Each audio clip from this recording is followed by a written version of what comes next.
আসসালামু আলাইকুম। আপনারা দেখতেছেন know with care YouTube channel. আমি খালেদুর রহমান আছি আপনাদের সাথে। আজকের ভিডিওতে আমি ইন্টারনেটের অনেক ভয়ঙ্কর একটা জিনিস সম্পর্কে কথা বলবো। আজকের এই ভিডিওতে আমি কথা বলবো রেড রুম সম্পর্কে। রেড রুম কিন্তু অনেক ভয়ঙ্কর একটা জিনিস এবং এটার সম্পর্ক রয়েছে ইন্টারনেট এবং টেকনোলজির সাথে। তাই এই টপিক নিয়ে আমি আজকে ভিডিও বানাচ্ছি। তো রেড রুম কি? রেড রুম মানে কি কোনো লাল রঙের কক্ষ? অবশ্যই না। রেড রুম হচ্ছে বেসিক্যালি একটা লাইভ স্ট্রিম, যেটা ডার্ক ওয়েবসাইটে হয়ে থাকে। আপনারা হয়তো অনেকে ডার্ক ওয়েবসাইট সম্পর্কে জানেন। এ সম্পর্কে আমি অনেকগুলো ভিডিও বানাচ্ছি, তাও আমি একবার বলে নিচ্ছি ডার্ক ওয়েব সম্পর্কে। সম্পূর্ণ ইন্টারনেটের জগৎ তিনটে স্তরে বিভক্ত।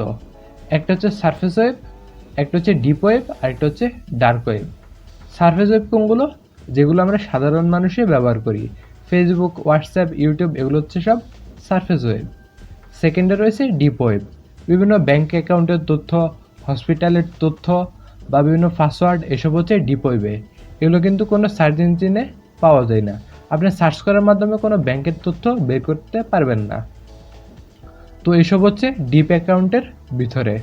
থার্ডে রয়েছে ডার্ক ওয়েব। এটা হচ্ছে সবথেকে ভয়ঙ্কর এবং সবথেকে বড় অংশ ইন্টারনেটের জগতে। সারফেস ওয়েব বা সাধারণ যেটা রয়েছে ফেসবুক, হোয়াটসঅ্যাপ, ইউটিউব, এটা হচ্ছে ইন্টারনেটের 1% অংশ। বাকি 99% অংশ হচ্ছে ডিপ ওয়েব এবং ডার্ক ওয়েব সম্পর্কে। আজকে আমি যে রেড রুম সম্পর্কে কথা বলবো, এটা হচ্ছে ডার্ক ওয়েবের একটা অংশ। তো আমি সারফেস ওয়েব, ডিপ ওয়েব সম্পর্কে বললাম, এবার বলতেছি ডার্ক ওয়েব সম্পর্কে।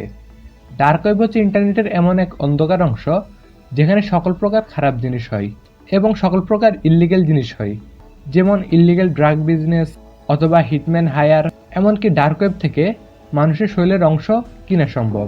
তো মোট কথায় ইন্টারনেটে যত খারাপ জিনিস হয় সবগুলো কিন্তু ডার্ক ওয়েবসাইটে হয়ে থাকে। ডার্ক ওয়েবসাইটে কিন্তু আপনি সাধারণভাবে প্রবেশ করতে পারবেন না, টর ব্রাউজারের মাধ্যমে প্রবেশ করা সম্ভব।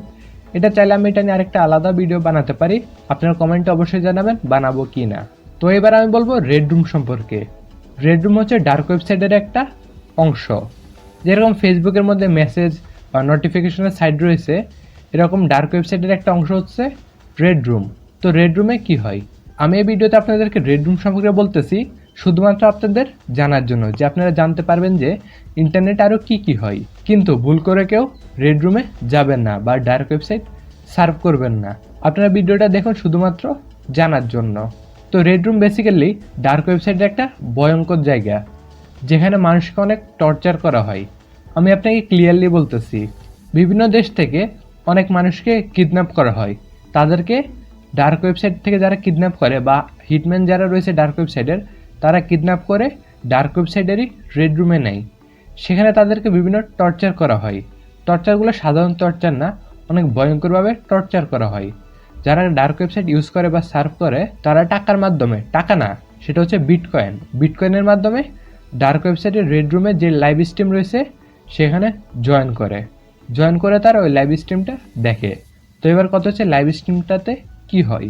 তো যে মানুষগুলোকে কিডন্যাপ করা হয় তাদেরকে লাইভ স্ট্রিমে নিয়ে বিভিন্ন টর্চার করে, এবং যারা শ্রোতা রয়েছে বা যারা লাইভ স্ট্রিমটাকে দেখে কম্পিউটারের এই সাইড থেকে, তারা যে মানুষটা রয়েছে বা যে লাইভ স্ট্রিমটাকে পরিচালনা করে তাকে বিভিন্ন আদেশ দেয়। যেমন বলবে যে মানুষটার গলা কেটে ফেলতে বা হাত কেটে ফেলতে, এরকম ভয়ঙ্কর অনেক টর্চার করে, এবং যে লাইভ স্ট্রিমটাকে পরিচালনা করে সে ঠিক ওই কাজগুলাই করে। এবং তার পরিবর্তে যারা লাইভ স্ট্রিমটাকে দেখতেছে তারা টাকা অথবা বিটকয়েন দিয়ে থাকে।